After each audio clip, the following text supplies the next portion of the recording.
நண்பர்களே, இன்று மதியம் 1:15 வரை சந்திரன் கன்னி ராசியில் உங்கள் ராசிக்கு 11ஆம் வீட்டில் பயணிக்கிறார்.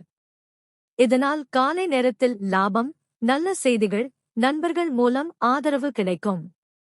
நீங்கள் எதிர்பார்த்த விஷயங்களில் முன்னேற்றம் காணலாம். ஆனால் மதியம் 1:15 பிறகு சந்திரன் துலாம் ராசிக்கு செல்கிறார். இது உங்கள் ராசிக்கு 12ஆம் வீடு. இதனால் தேவையற்ற செலவுகள், மன அழுத்தம் மற்றும் சோர்வு ஏற்படும் வாய்ப்பு உள்ளது. ஒரு முக்கிய கவனம்: மதியத்திற்கு பிறகு பண விஷயங்களில் கவனமாக இருக்கவும். மொத்தத்தில் காலை லாபம், மாலை விரயம்.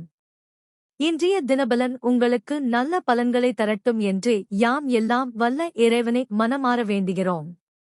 இந்த காணொளி பிடிச்சிருந்தா லைக் பண்ணுங்க, ஷேர் பண்ணுங்க, சப்ஸ்கிரைப் பண்ண மறக்காதீங்க.